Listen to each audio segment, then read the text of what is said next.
We Americans really love our presidents. We hang a lot of our hopes and dreams on electing the right person to that office, counting on them to make our lives, particularly our financial lives, better. But this much faith begs the question, how much influence do presidents really have on the economy? And more contentiously, does the economy do better under Democratic or Republican presidents? If we're going to be voting for them, advocating for them on social media, getting in arguments, and losing friends over them, it'd be nice to know how much of our economic destiny is really in their hands, and who should we trust that destiny to? That's what we're going to talk about in this video, and right out of the gate, it should be easy to settle the question of which political party is best for the economy. Let's see if we can do so with two very simple graphs. If we measure economic growth strictly by job creation under each president, the Democrats clearly have the edge, as this graph indicates from the Joint Economic Committee, which at the time happened to be chaired by a Democrat. As you can see, Democratic presidents clearly have created more jobs during their administrations than Republicans in recent years. The economy obviously fares better under Democrats, right? Well, maybe. But what if we measure economic growth via the stock market? Well, in that case, the economy clearly fares better under Republican administrations. As this graph from our friends over at the Motley Fool demonstrates, the compound annual growth rate of the S&P 500 has been 9.3% under Democrats, but 10.2% under Republicans. Well, which is it? And how much credit should the president get? The short answer to that is not as much as you'd think, and definitely not as much as they would have you believe. One fascinating thing about economics is that you have to factor in not only the direct intended consequences of actions, but also the indirect and unintended consequences of actions. And that effect is multiplied with presidents. I want to prime our discussion here with one of the most insightful quotes about economics from probably the best book I've ever read on the subject, and you should read it too. The thesis of the classic Economics in One Lesson by Henry Hazlitt is this: the art of economics consists not merely in looking at the immediate, but at the longer effects of any act or policy. It consists in tracing the consequences of that policy not merely for one group, but for all groups. Presidents and presidential candidates love to tout their economic influence in order to get your vote. But the economy is an incredibly complex and sophisticated animal. There is no one person or administration who sufficiently understands it and is capable of manipulating it to their will. But yes, there are plenty who love to try. But let's look at what the president can do to influence the economy. Broadly speaking, the government, and thereby the president, have two major tools at their disposal for directly impacting the economy: fiscal policy and monetary policy. You might have heard of these before. Fiscal policy refers to how the government taxes and spends money directly out of its coffers. Think of programs like Social Security, welfare, even direct payments like the stimulus money, the STEMIs we all received in 2021, or the bank bailouts that were dished out back in 2008. We'll talk more about fiscal policy here in a minute. First, let's talk about monetary policy, since it's been getting a lot of press lately. Before we do that, if you enjoy these conversations, please don't forget to hit that subscribe button. It'll make me feel a whole lot better about putting in the time to make these videos. Monetary policy refers to how the government manipulates the money supply and interest rates. In America, this role falls to the Federal Reserve, our national central bank. The Fed, as we affectionately or unaffectionately refer to it, controls how much money is printed and, perhaps more importantly, sets the target federal funds rate, which is the interest rate at which banks lend to other institutions. This rate influences the interest rates on everything else: car loans, credit cards, and of course, mortgages. But how does the president play into this? How much control does he or she have over the Fed? Answer: directly, none at all. The Federal Reserve is a completely independent institution, and they answer to no one. However, similar to the Supreme Court, the president does possess appointment power to the Fed, so when there is a vacancy on the board, he gets to fill it. He cannot, however, remove members of the Fed, which we have learned recently.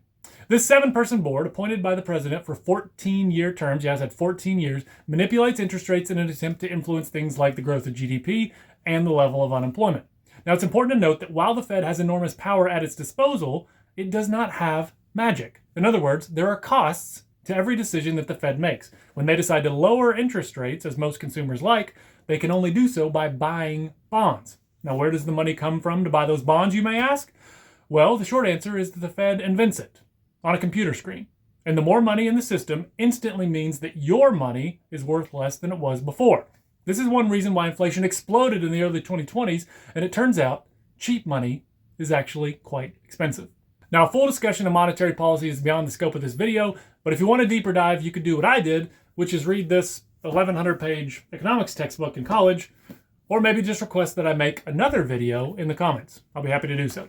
Suffice it to say, the president influences monetary policy by appointing people to the Federal Reserve Board, then criticizing them when they don't actually wield the economic magic that they themselves, of course, believe that they have.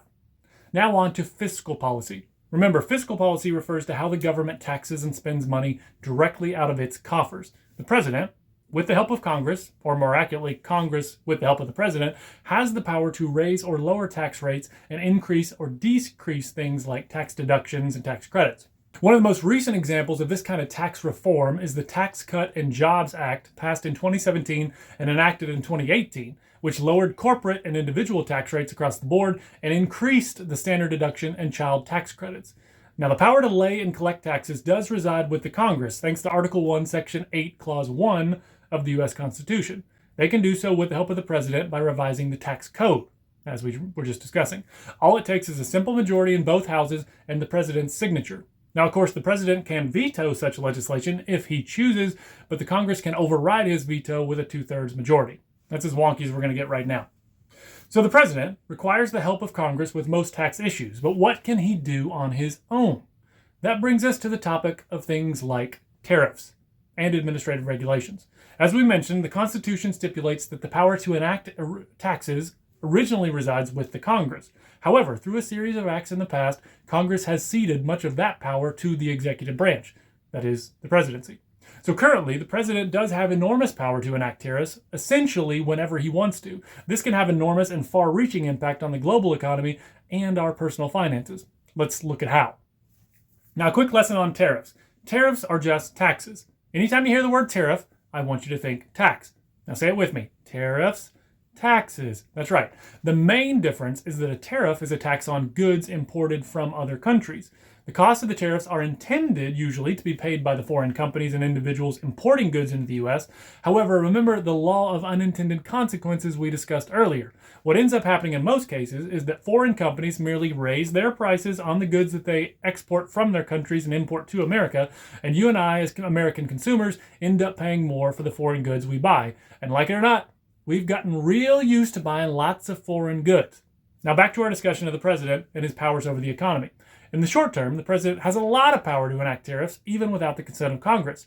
In the longer term, the power to lay and collect taxes still ultimately resides with the Congress, so they could theoretically decide to override executive action or take that power back whenever they choose. They just have to agree on when and how. And usually, getting Congress to agree on things is no big deal, right? Now, outside of traditional taxes, what are some other ways the president can influence the economy?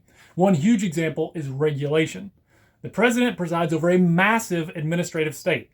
Agencies like the EPA have enormous influence over regulations. These regulations have the effect of laws, but they don't have to go through the long legislative process of getting passed by Congress. They can, however, be undone by the next administration. One of the most prominent examples of the president's ability to influence the economy through regulation involves oil drilling. This is your classic back and forth between Democrats and Republicans. Traditionally, Democrats have wanted to curtail drilling and the production of fossil fuels out of environmental concerns. Republicans, on the other hand, generally want to allow and expand drilling and oil production so that the cost of oil, and thus the cost of basically everything else, goes down. As you can see from this graph, courtesy of Forbes, in the last 25 years, gas prices have indeed tended to be lower under Republican administrations than under Democrat administrations, and that is to be expected. So does that tell us who best handles the economy? Back to Henry Hazlitt and Economics in One Lesson. Remember, evaluating the efficacy of any economic action consists not only in looking at the immediate effects, but at the long term, and looking not only at the effects on one group, but on all groups. The president is arguably the most influential individual on the American economy, at least while they're in office. But remember, there are 330 million other individuals making trillions of decisions each year as well. In my view, we should be careful to give too much credit or blame to one administration or certainly to one individual. The ultimate power in the economy still lies with we, the people. If you enjoyed this discussion, be sure to let me know in the comments. If you didn't, I'm confident you're going to let me know that in the comments. And if you want to talk more, make sure to hit that subscribe button. And as always, I'm Jordan Hall. Thanks for watching.